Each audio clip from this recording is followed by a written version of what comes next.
Salve pessoal, guitarreiros, luthier aqui, tudo bem? Gravando esse vídeo no dia 20 de setembro de 2021 e desde já peço o seu like, sua inscrição para que a gente possa fazer mais vídeos sobre ferramentaria de luthier para crescimento de todos, compartilhamento de informação, né, gurizada? Isso é hoje em dia uma das coisas mais importantes no tempo em que a gente vive.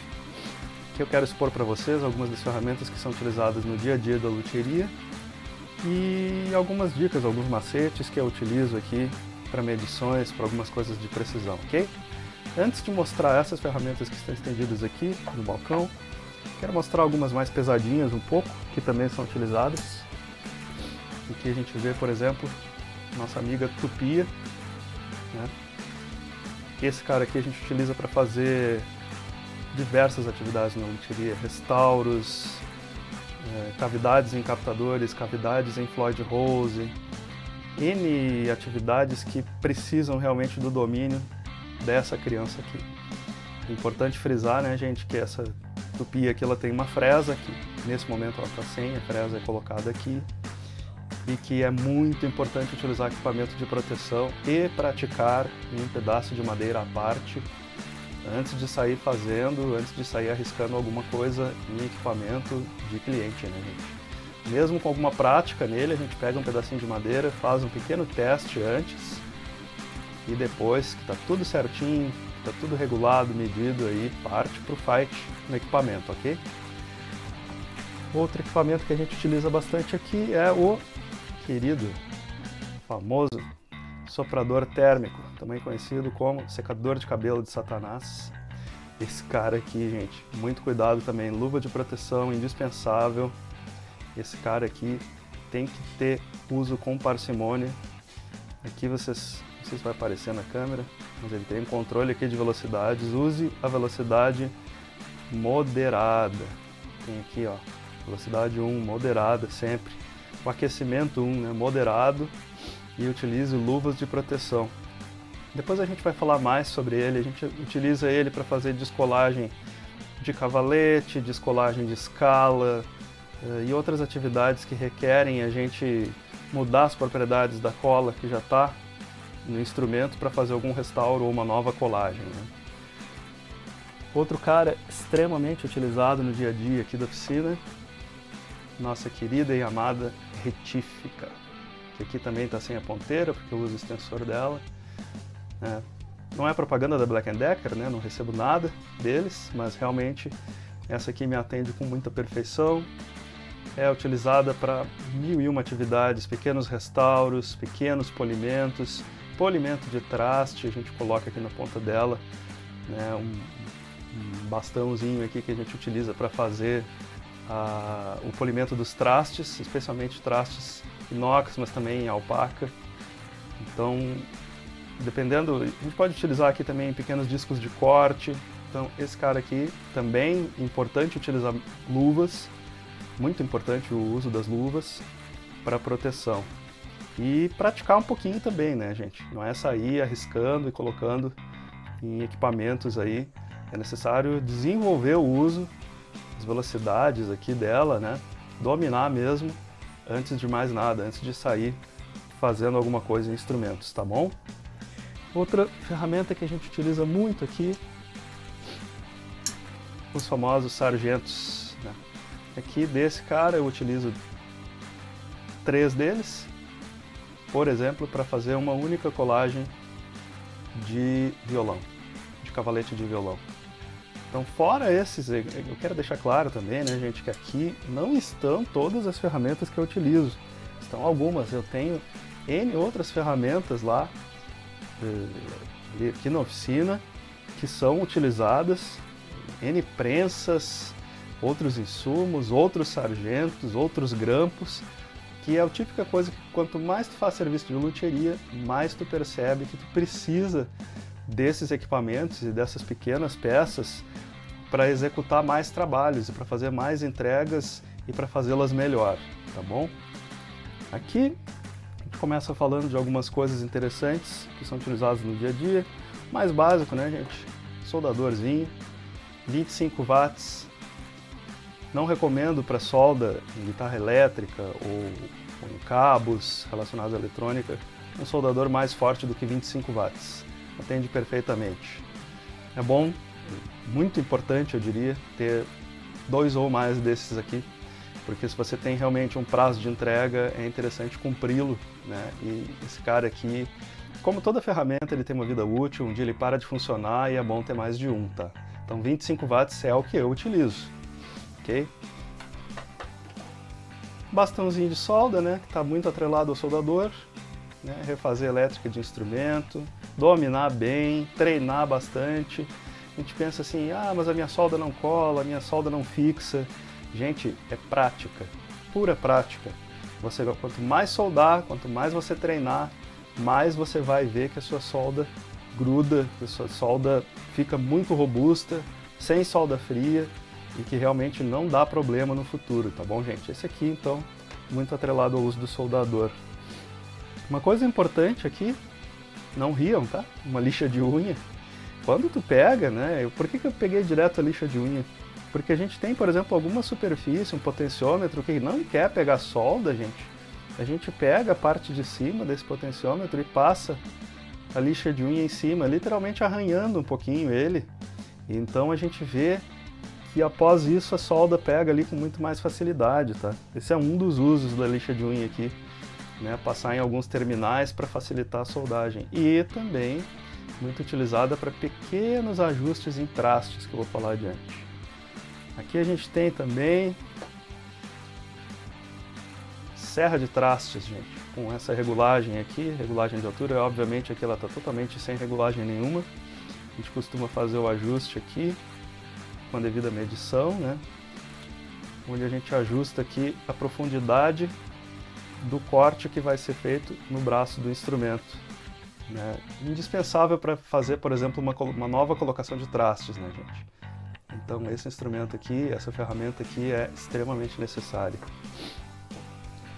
1, 2, 3, 4, 5, quantas limas você puder, de granularidades diferentes, para fazer pequenos acabamentos laterais, nos trastes também, para colocação de trastes, né? Aqui a gente tem também, quando a gente faz a troca de trastes, a gente faz a lixagem, né? E olha quanto que sobra aqui de pó. Isso aqui para mim, gente, literalmente é ouro em pó. A gente utiliza isso aqui depois para cobrir as pequenas imperfeições ali com um pouquinho de cola e assim entregar uma troca de trastes perfeita. Então não toquem fora quando sai aquela poeira que você lixa aquele braço de escala escura. Guarde, porque você vai precisar. Martelinho de luthier, 2 lados. É muito útil, pequenos reparos em trastes, pequenas peças que você tem que às vezes bater sem agressividade, sem machucar a peça, né? Tem esse lado aqui que é um pouquinho mais duro, esse lado aqui um pouquinho mais macio. Muito útil, muito utilizado no dia a dia aqui da luthieria. E aqui começa também, né? A gente não vai ter só esse aqui, a gente vai ter N alicates, aqui eu trouxe só um. Você vai precisar de mais desses alicates. Por exemplo, a gente tem um outro tipo de alicate aqui, que é um alicate que eu utilizo aqui para fazer a troca dos trastes, e esse cara aqui faz o corte do tangue do traste.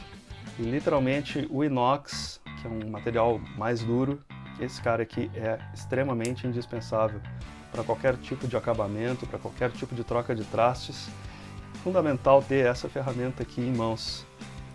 Para diminuir o esforço, para fazer o corte do tangue, para fazer o próprio corte do traste. Fundamental, gente. Muito bom. Você encontra no Mercado Livre aí. É só pesquisar por alicate, alicate de ação dupla, alicate de troca de trastes, você vai encontrar esses caras aqui. Aqui a gente vai ter também formão. Melhor ter mais de um estilo. É muito importante. Esse cara aqui você vai precisar, às vezes, até para, utilizando esses dois aqui, fazer pequenas extrações de trastes. Também tem a turquesa, que não está aqui, esqueci de trazê-la, mas enfim, como eu disse, a turquesa a gente usa para extrair o traste, ok, mas não estão aqui todas as ferramentas que eu utilizo, apenas algumas, né? E eu tenho aqui comigo também uma guitarra, que eu quero mostrar uma parte importante para vocês. Vamos ver se a câmera pega. Aqui. Aqui está ela. Muito importante a gente ter essa ferramentinha, esse kit de ferramentas aqui, ó. Esse kit de ferramentas aqui é um medidor de raio. Com esse medidor de raio aqui, você vai ter a possibilidade de, utilizando ele dessa forma aqui, ó, você coloca ele aqui, insere ele aqui, ó, e aí você faz a medição do raio da escala. Com base nessa medição, a gente vai poder fazer, sabe o que? A regulagem dessa altura aqui, ó. Porque isso aqui não é regulado de qualquer forma. Isso aqui é regulado respeitando a mesma medição do braço. Então a gente coloca aqui e regula com as chaves Allen apropriadas ali à altura dos carrinhos. Então nada é de olho, nada é na apostasia. Tudo é realizado aqui com toda a medição, com todo o cuidado, para entregar o instrumento com uma regulagem precisa. Então, gente, eu gostaria também de mostrar, não sei se vai sair certinho aqui na câmera, mas já que o armário está bem pertinho aqui, eu vou mostrar um dos tacos de raiar que é utilizado aqui na luthieria. Nesse caso, o taco de raiar de número 20. Como é que ele é utilizado? A primeira coisa, a gente utiliza esse carinha aqui para medir qual o raio de escala que a gente vai querer colocar, né, na lixagem, no lixamento. Digamos que você escolha o raio 20, então esse aqui é o taco que você vai utilizar para fazer o raio da escala, passando ele no braço, colocando aqui uma fita dupla face e uma lixa, começando ali com uma lixa 80 e fazendo ali o lixamento do braço conforme o raio que você quer. Esse aqui é o 20, mas existem diversos raios, existe o raio 7,5, 9,5, 10, o 12, 16, enfim, tenho vários desses aqui para várias necessidades. De novo, nada é feito de olho, né? E conforme a gente vai fazendo esse lixamento dos trastes, a gente vai passando essa lixa com a lixa 80 e depois evoluindo para lixas de grãos maiores e granularidade menor, né, dizendo. A gente pega esse cara aqui, lixa e depois vai de novo conferir o traste com o medidor de raio. É do número do raio que você escolheu. No caso aqui, por exemplo, ó, raio 9,5, a gente vai lá, passa o taco de raiar e passa esse cara aqui para fazer a conferência. Então assim, gente, tem N ferramentas, N coisas que a gente vai utilizando. Por exemplo, para você fazer o polimento dos trastes sem estragar a escala, é utilizado essas duas pequenas ferramentas aqui.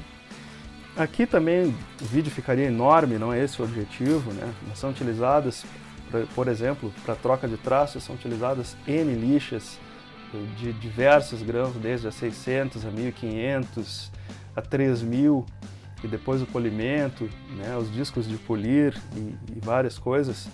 E outras ferramentas que a gente vai adaptando, utilizando. Esse aqui é exatamente a medida da porquinha que segura as tarraxas de grande parte das guitarras Strato, não todas, tá? Mas grande parte é disso aqui. Isso aqui eu aproveitei de um móvel que eu comprei aqui em casa e guardei a ferramenta. Olha, isso aqui vai ser útil. Então muita coisa a gente adapta, muita coisa a gente acaba criando, muita coisa a gente improvisa, mas improvisa no bom sentido, né? Então isso aqui a gente acaba guardando e utilizando, acaba se tornando muito útil, né? Então aqui tem muita ferramenta de troca de traste, tem muita ferramenta de manutenção, né? O que eu sempre digo, aqui tem mais um que é bem interessante, que eu utilizo aqui para medir a folga do braço da guitarra, pois como a gente sabe, né, o braço da guitarra ele não trabalha reto, ele precisa de uma medição de folga ali na quinta casa, né? Depois a gente pode fazer um vídeo mais elaborado sobre isso aí. Se você quiser que eu faça esse vídeo, você pode também comentar, eu faço um vídeo só sobre essa medição aí. No caso aqui, 0,10. Então, de novo, nada é de olho, né, gente? Tudo é medindo, medindo, depois que você termina, medindo e medindo mais um pouco. Uma característica importante de instrumentos de madeira, né, como é o caso da guitarra, do contrabaixo, do violão, é o caso depois que você faz uma troca de tensor, que você faz uma oitava, que você retirou o braço do instrumento por algum motivo, que você precisou retirar e precisou recolocar esse braço. Depois que você fizer a oitava, você deixa esse instrumento repousando, e depois de repousar, esse instrumento você pega novamente depois de algumas horas e refaz a medição. Ou mesmo depois de umas 10 horas, 12 horas, repete a medição, pois provavelmente ele vai ter trabalhado um pouquinho. E se o objetivo é entregar um trabalho realmente preciso, é fundamental que isso aí que esse processo seja seguido. Tá bom, gurizada? Por hoje é só. Muito obrigado para quem teve a paciência de ver esse vídeo até agora e espero que seja de utilidade para todos vocês.